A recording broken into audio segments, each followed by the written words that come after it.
nggak salah kemarin siapa ya, Pak Krisnamurti ya, ada rapat dengan ASEAN gitu, sudah bicara sama bosnya TikTok supaya dikasih take down-nya bagaimana gitu, karena ini sudah ngawur.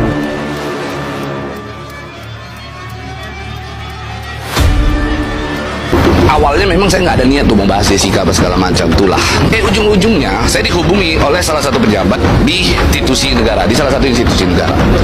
Dia nggak terimanya, gue tahu di bagian mana. Posisi nggak terimanya gue paham. Dia sama konten lain nggak peduli sebenarnya. Kenapa konten ini sensitif? Karena di sana, ini ya, gue kasih satu kata yang kalian boleh maknai sendiri apa maksudnya. Kasubdit Pamtah yang gue wawancara, yang diwawancara sama Ray di dalam konten itu menyebut begini, di sana Jessica di sel tikus bukan atas kemauan Tahti, tetapi atas kemauan penyidik. Oke, kita simpulkan aja lah sendiri. Intinya dia ingin ini di take down.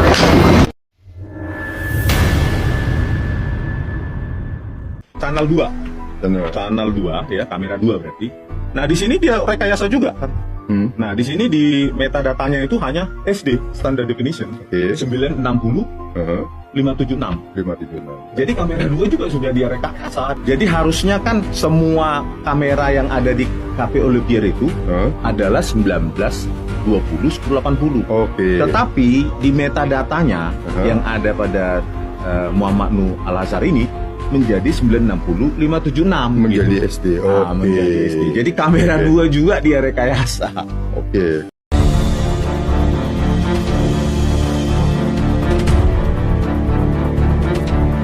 Dan sebenarnya sih saya sangat kasihan, bukannya kesel apa gimana, karena statement yang terakhir itu menurut saya penuh dengan ini ya, kekacauan secara mental ya. Ngomong setelah minta maaf, ngunggah lagi kesel dengan kondisi Pak Otto kan gitu ya. Sesekali dia ngunggah lagi bahwa beliau baik dan gitu. Akhirnya dia mencuat lagi kayak gitu-gitu. Secara emosi ini kan terpancar. Si orang ini punya mental sehatkah ya? Nggak stabil, atau bahkan orang ini kesehatan mentalnya terganggu atau sakit bisa jadi kan gitu. Kalau kita amati sih dari awal ya, karena kebetulan saya ini sangat agak kepo kenapa kasusnya jadi sebesar itu ya, betul ya. Jadi pertama yang kita lihat bahwa si papa ini merasa bahwa ada euforia yang mungkin nggak terjadi sama orang tua yang anaknya meninggal dunia pada kes ini ya. Artinya ini kasus ini kayaknya sama si papa ini dilebih-lebihkan. Artinya mungkin nggak tahu entah euforianya menutupi kesalahan satu mungkin ya, kita nggak tahu. Tapi saya lihat di situ, ataukah ini kesenangan? Wah, ternyata kasus anakku bisa dibongkar dan ketahuan nih orangnya. Itu mungkin kesekian, dan kesekiannya bisa jadi banyak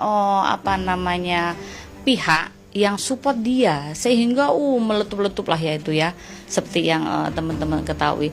Tapi saya lihat setelah ada case yang ini ya, yang kemarin ada pertemuan lawyer berapa ribu itu yang support, ternyata komentarnya, statementnya berbeda sekali ya. Terkesan masih punya effort yang bagus, tapi sebenarnya kesannya tambah lemah kalau di mental ya. Karena gini ya teman-teman, saya ini kan mungkin lebih expert di mentalnya. Tapi untuk mengatakan si orang ini mentalnya sehat atau tidak, tercermin sekali ketika setelah ada acara lawyers yang 1000 lawyer itu ya, kurang lebih ya 3100 ya, bayangin. Dan mungkin saya merasa nggak yakin kalau mental si bapak ini sedang baik-baik saja sekarang. Mungkin tadinya nggak stabil dan mungkin sekarang cenderung ke sakit ya, ngerasa deny gimana caranya mengungkapkan yang sebenarnya, mungkin dia yang tahu sebenarnya kayak gimana atau gimana menutupi seperti apa. Dan semakin banyak dia speak up di ini ya, sosial media di mana-mana, ini cenderung akan melemahkan perihal ini ya, merasa bahwa kayak sebenarnya masalah ini kayak dilebih-lebihkan sama si papa ini. Dan sebenarnya saya yakinkan sama masyarakat luas bahwa bapak ini sebenarnya papa ini lagi sangat-sangat sedih. sedihnya udah double ya, artinya jiwanya ini sudah sangat kacau, kurang lebih kayak gitulah ya. Kalau nanti ternyata saksi ahlinya menyarankan untuk dilakukan otopsi secara menyeluruh sesuai dengan pertanyaan-pertanyaan yang dikeluarkan oleh kuasa hukum sebelumnya, Pokoknya jangan kutik-kutik urusan Mirna mau diotopsi lagi nih patologi. Saya masuk bui nggak apa-apa, mati nggak apa-apa, nggak takut. Coba aja deh iseng. Ayo, fight. Ya, ini Edi Darmawan bilangin masih ada kemampuan untuk itu. Jangan bercanda dia. Selesai, nanti biar hakim dan jaksa aja nentuin. Itu aja. Tapi kalau ternyata permintaan dari pengadilan untuk melakukan otopsi ulang? Yang udah ada case lah, udah ngapain pusing. Berarti apa permintaan Jessica, negara ini kalah sama dia. Waduh, capek deh. Kalau negara udah kalah sama satu orang Jessica ya selesai. Saya nggak tahu mau ngomong apa. Nanti nih udah diotopsi habis.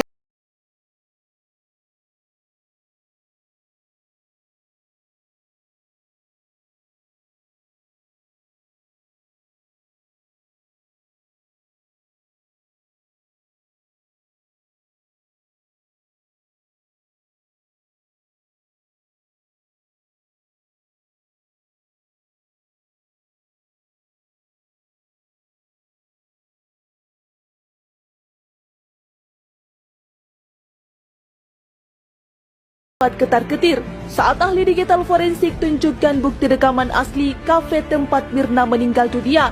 Berbagai fakta baru kini mulai terungkap setelah 7 tahun kasus Jessica Wongso berlalu. Semua hal yang berhubungan dengan tewasnya Wayan Mirna Salihin di Cafe Oliver Jakarta Pusat kembali menuai sorotan. Seperti diketahui sebelumnya, kafe tersebut menjadi lokasi di mana Mirna Salihin meninggal dunia usai meminum secangkir kopi yang dipesan oleh temannya bernama Jessica Wongso. Untuk mengulas kembali kronologi dan kejadiannya, rekaman kamera pengawas saat kejadian berlangsung pun kembali dipertanyakan. Banyak kejanggalan ditemukan dalam rekaman yang ditampilkan di persidangan kasus Jessica pada tahun 2016 silam. Hal tersebut ditegaskan oleh Rismon Hasibolan selaku saksi ahli digital forensik yang dihadirkan kuasa hukum Jessica Wongso pada persidangan kasus kematian Wayan Mirna Salihin. Rismon menegaskan bahwa rekaman CCTV kafe yang dijadikan barang bukti tersebut tidaklah asli. Lebih lanjut, ia menjelaskan bahwa ada dugaan modifikasi ilegal atau tempering yang dilakukan terhadap rekaman asli CCTV tersebut.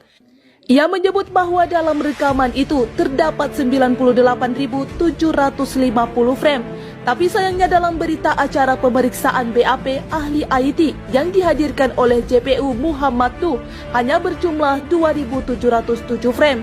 Jadi bisa disimpulkan bahwa terdapat 96.043 frame video yang hilang, sehingga banyak adegan yang direkayasa, dikurangi hingga dilebih-lebihkan. Selain itu, Rismon juga menjelaskan frame rate video tersebut sebelum dipindahkan ke flash disk sebesar 25 fps dengan resolusi 1920 x 1080 pixel. Sementara pada video-video lainnya memiliki frame rate 10 fps dengan resolusi 960 x 576 pixel. Dengan begitu telah terjadi perubahan kualitas atas video tersebut. Padahal apabila rekaman video CCTV diekstrasi ke media lain seperti flash disk ataupun hard disk, tidak akan mengalami perubahan kualitas. Bisa saja harusnya ada gambar apa, misalkan tangan atau apa, yang seharusnya ada menjadi kabur atau hilang sama sekali.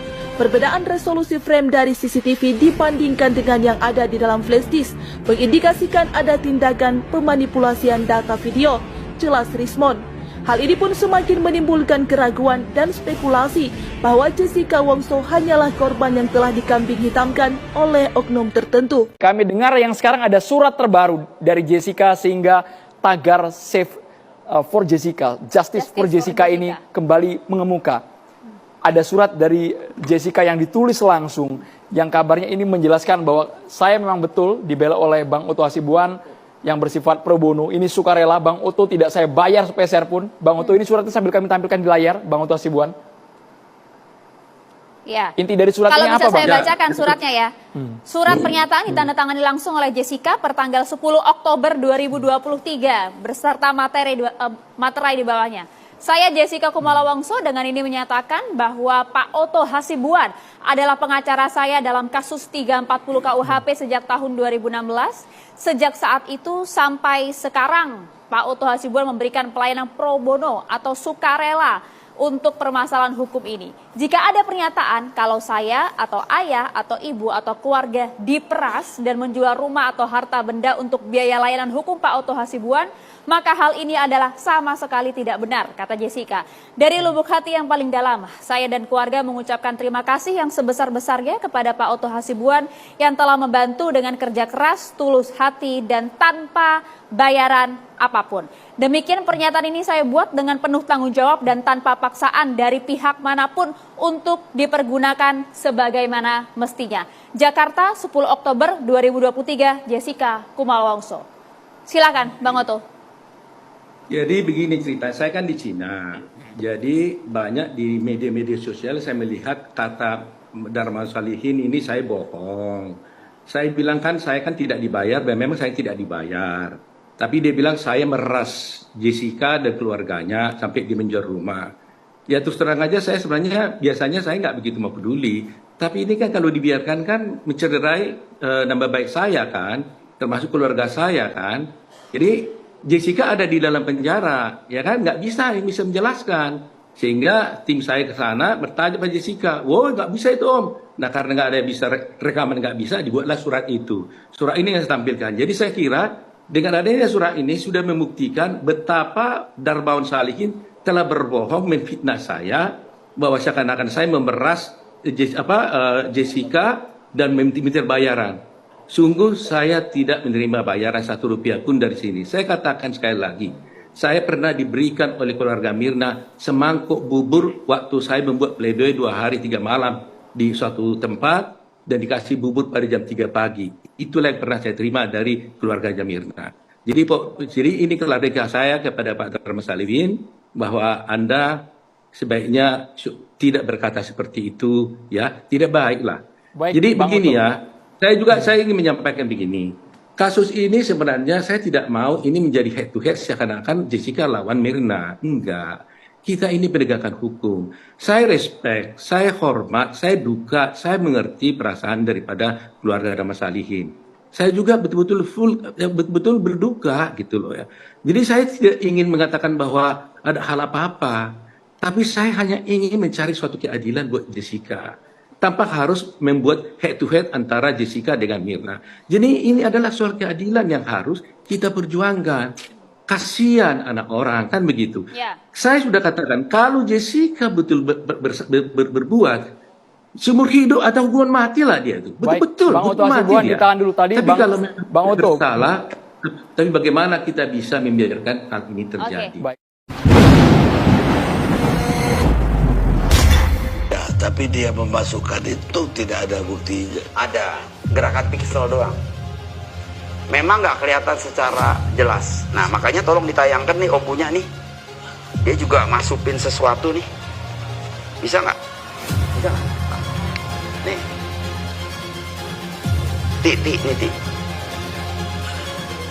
Nih. Ini dia masukin sesuatu nih. Cyanida. Ini kita di Polda waktu itu rame-rame sama Pak Tito, ada Pak Krisna. Nah, jadi kita potong dulu, ini lagi nunggu. Loading dulu. Kok Pak Tito ikut turun tangan? Pak Tito ngeliat ini justru dia panas tuh. Wah, lu bakalan sidang ini saintifik rame nih. Dia bilang begitu. Tuh lihat tuh. Nah, ini kenapa kita nggak keluarkan dulu waktu sidang? Kita nggak mau dia dihukum mati, biarin dia keseksa. Kalau bisa seumur hidup, maksud saya begitu. Diduga keceplosan, ayah Mirna Salihin tunjukkan bukti keterlibatan Tito Karnavian, Krisnamurti dan juga Ferdi Sambo. Usai kasus kopi sianida kembali viral akibat film dokumenter Ice Cold, Edi Darmawan Salihin, ayah Mirna Salihin, mendadak menunjukkan bukti CCTV ketika Jessica Wongso memasukkan racun sianida ke kopi anaknya. Edi Darmawan, ayah Mirna Salihin, mengatakan jika rekaman CCTV ini sebelumnya tak pernah diperlihatkan dalam persidangan Jessica Wongso. Dalam rekaman CCTV yang diberikan oleh ayah Mirna Salihin, terlihat seperti ada pergerakan tangan kiri Jessica Wongso ke arah gelas yang terjadi sangat singkat dan juga videonya terpotong. Ayah Mirna Salihin mengaku melihat rekaman CCTV itu pertama kali bersama-sama dengan Krisnamurti dan juga Tito Karnavian di Polda. Ini dia memasukkan sesuatu nih, sianida. Waktu itu kita nonton ramai-ramai di Polda. Ada Pak Tito Karnavian dan juga Krisnamurti, ujar Edi Darmawan. Karni Ilyas pun sempat merasa bingung dan bertanya-tanya terkait dengan keberadaan Tito Karnavian yang kala itu ikut turun tangan dalam kasus kematian Mirna Salihin. Pak Tito melihat ini justru dia panas. Dia bilang, wah Ed, lu bakalan sidangnya nih saintifik, ramai nih, ujar Edi Darmawan menirukan perkataan dari Tito Karnavian. Edi Darmawan lantas berdalih tidak mengeluarkan rekaman CCTV itu ketika sedang sidang karena tak ingin Jessica Wongso mendapatkan hukuman mati. Ayah Mirna Salihin ini ingin Jessica Wongso menderita dengan hukuman penjara seumur hidup.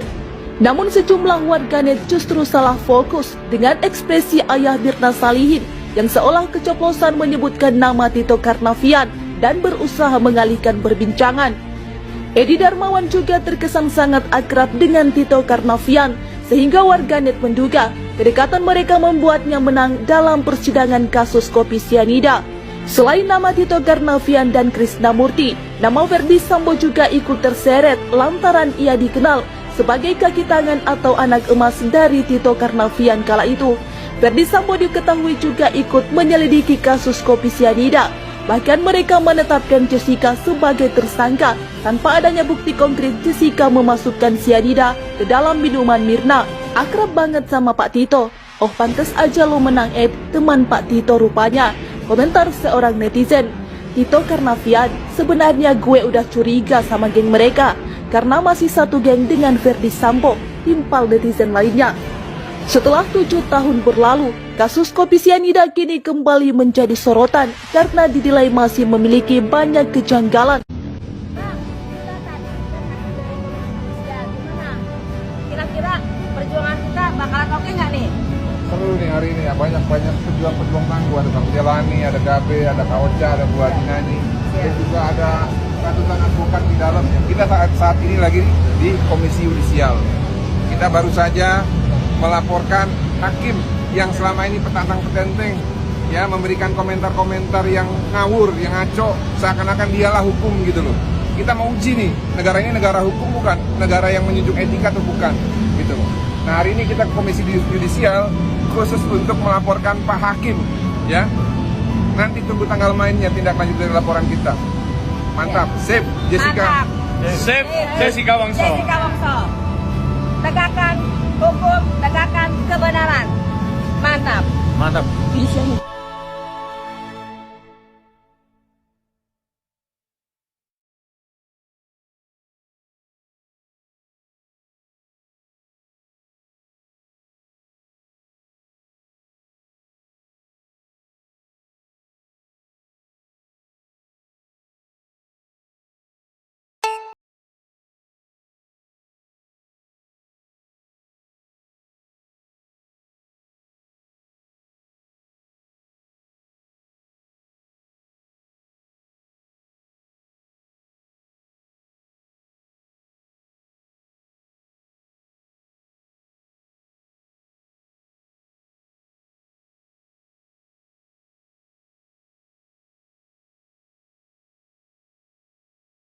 Stres juga beda, nervous beda, apalagi misalnya psikopat.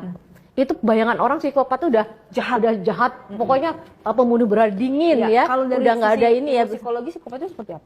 Nah, dari psikologi tadi saya katakan tadi itu banyak ininya, banyak apa namanya, kita mengatakan psikopat, kita nggak bisa langsung ada di SM ada apa namanya, kita memasukkan data itu, kemudian namanya kita ada punya DSM berapa gitu loh, untuk mengatakan psikopat. Tapi kita nggak akan bilang psikopat langsung, nggak Mbak. Biasanya itu ada gejala ke arah situ. Kita nggak bilang psikopat, nggak bisa.